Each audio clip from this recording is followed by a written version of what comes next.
Hey there, I wanted to give a quick rundown of a build I'm currently running here.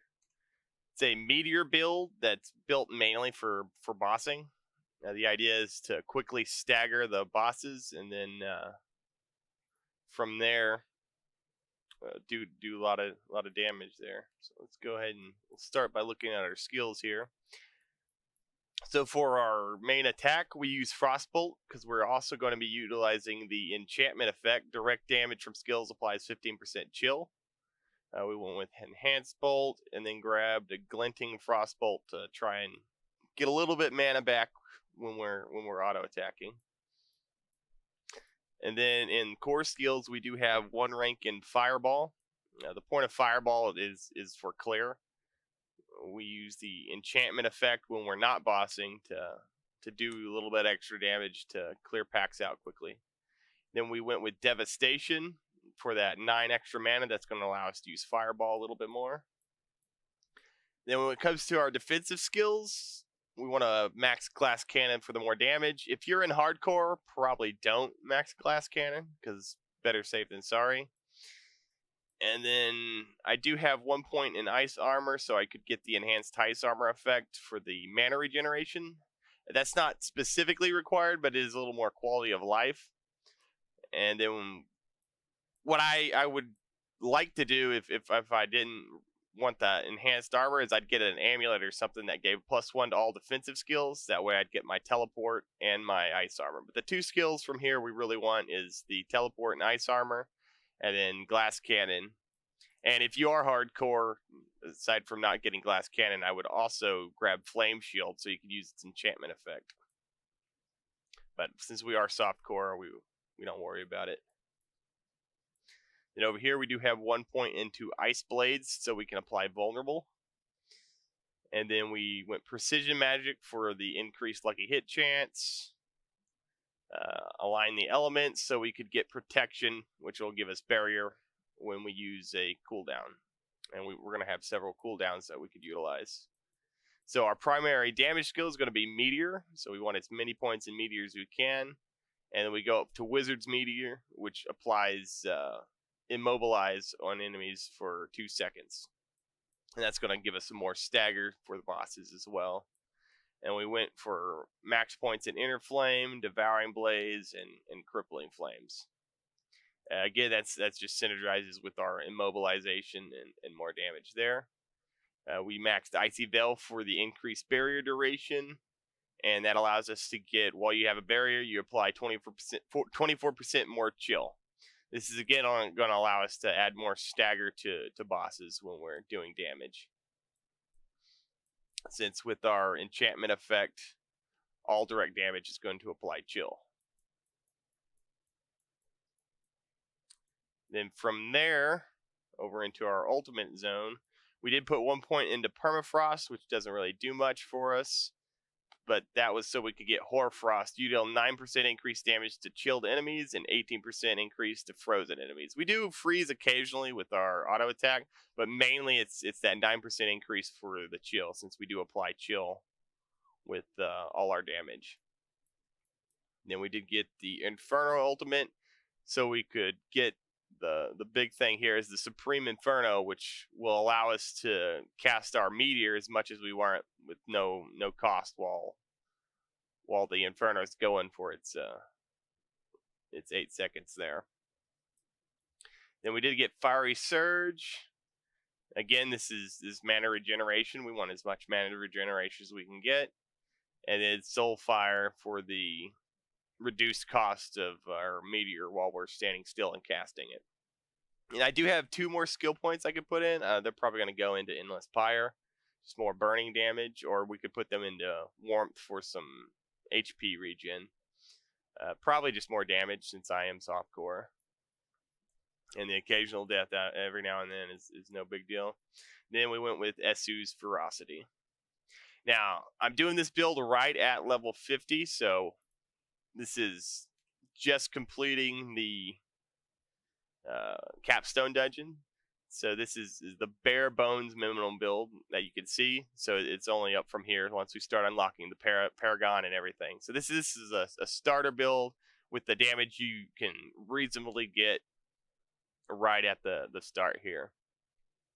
And so this is all basic gear that's not too much into it. This is what I used to beat the capstone dungeon, and I blew them away. And so the stats on the gear right now I have aren't really all that important, because it's just whatever gear I could put the enchantments on, the aspects. That's the main thing here. So our primary aspect on our two-handed weapon is going to be the aspect of control. It's going to allow us to do more damage to immobilized or stunned or frozen enemies. And primarily that's what we're going to be working towards, is stunning and immobilizing enemies. So this allows a good chunk more damage to it, especially on bosses, which is primarily what we're trying to do. So this would be a good in group play. The clear is okay. It's not great. Mainly it's for bossing. So if you've got a party, you get in there and you stagger the boss as fast as you can, and then start dealing damage to it. We did go with the Sapphire for the 9% critical strike damage to crowd controlled enemies. And then we'll just move up from there. So our boots have, you can either go with the lucky hit, which is what I went here. What aspect is that?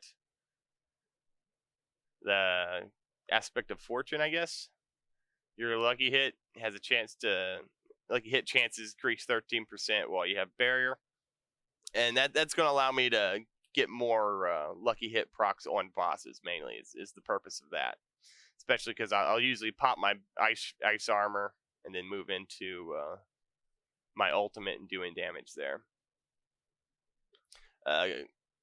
The other one you could put on your boots is the aspect that when enemies are immobilized and move from being immobilized to not immobilized, it applies a slow to them. That's another good one for this one, because that'll synergize with our ring right here, which allows us to restore primary resource when you crowd control an enemy.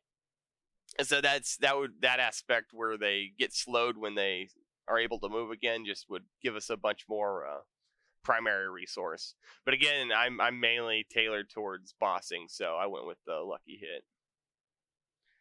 And then on our helmet, chest, and legs, they're really open to put whatever aspect you might want for quality of life or defense.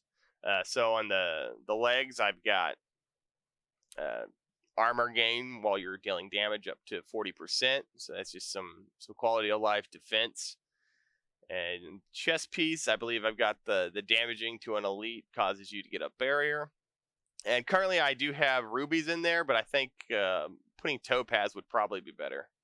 Damage reduction while control impaired, I think, would be the better one to put in there, since generally the only time you're ever going to die is when you're stunned or control impaired in some way, feared, and things like that. And then the helmet, I don't think I have anything I'm using. Yeah, flame shield. I'm not actually using that one, so that's open as well. And so if you happen to drop a unique or something, you can, if it's one of these slots, it's no big deal to do anything there, since it doesn't affect the build. To do whatever you want. I've got some other aspects I might play with here, but again, they're not really required. They're more of quality of life. What you think might help the build more for your play style? Do you want some more defense? Do you want, something to do with flame shield or something? If you're hardcore, flame shield wouldn't be a bad thing to have. And we'll go down when we go to our skills here and show that. Our gloves, we've got a hail of meteorites falls during Inferno, dealing 265 fire damage on impact. Your meteorites immobilize enemies for 3 seconds. So the first part, the meteorites falling during Inferno, it's okay. It's not too big of a deal. The main reason we want this is to give our meteorites the 3-second immobilize, which applies more stagger. And then our gloves and rings can all go on either, so they don't have to be on the gloves. It's gloves and the rings all have the same locations, so the order doesn't matter on that. And we showed the restore primary resource when you crowd control an enemy. That's basically when you hit a pack with your meteor, they all get immobilized, and then you immediately refill your resource and can do another meteor. And then we have lucky hit here for burning damage, up to 5% chance to restore 10 mana. This is again gonna let us keep using Meteor more by restoring our mana, because that's the main thing that makes this build feel kind of meh, is just running out of mana. So a lot of the stuff I've done is to mitigate the mana issues. And ultimately what you'd want is probably resource cost reduction and increased max mana on a lot of this gear, and as much crowd control damage as possible. Damage to close, damage to slowed, those are good ones. Have damage to crowd control is the best thing you could get there. And then on our amulet, we have meteorites fall around meteor, dealing 198. This is going to be extra damage, and now those little meteorites will also be not only applying that 549 burn, but also, because of our other aspect, they apply a 3-second immobilize. And this has plus rank to all mastery and defensive skills. Mainly as is for I got this amulet for the defensive. And so that's our gear there. And so down on our skill bar, we've got our primary attack, or meteor, and then you do ice blades if it's an elite or a boss or something to apply that vulnerable. That'll also give you a bit of a barrier. And then we do have our ice armor, that's going to give us a big barrier.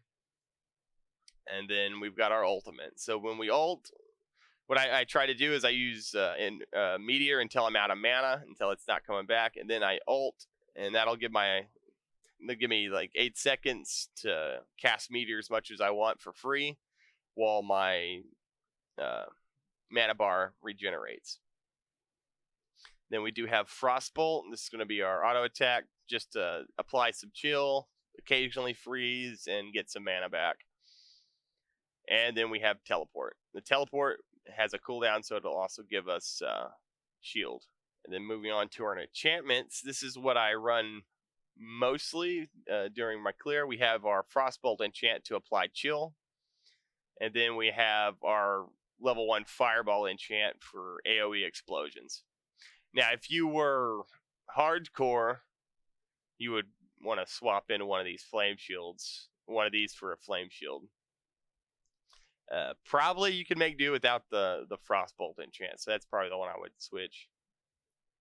And then you would, on a boss, what I do is, since you don't need the Fireball on a boss, is you swap in Meteor. So right before the boss fight, you put the Meteor on, and so you have an 8% unlucky hit for a Meteor to fall. So that's just extra meteors on the boss. And so this is what I run fighting the boss. And you'll see a video here shortly of the boss that should be coming up of a quick fight. We'll put that right at the end to show you what's going on. And ideally, I want enough damage to kill the boss after the first stagger. It would be the ideal. Right now with my build, it's a little unoptimized, so the bosses take a couple staggers. But you do stagger quickly. So if you're in a party, it'll probably be no problems. You stagger the boss and everybody wails on it. And again, if you were hardcore, I'd probably not do the Frostbolt chill. And on my bar here, I'd get rid of Ice Blades and just put Ice Blades there for the bosses, because then you could have your extra shield on the bar.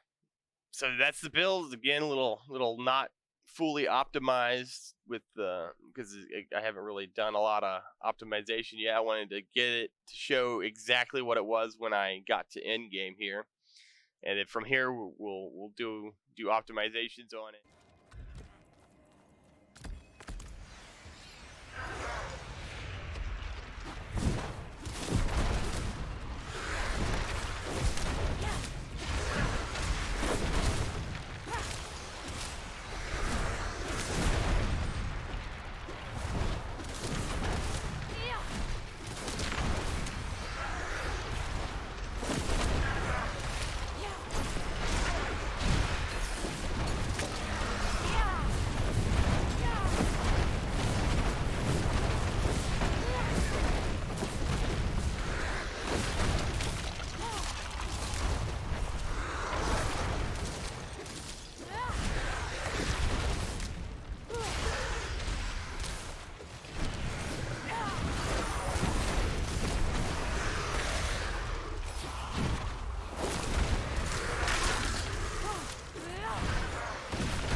So that's the boss fight there.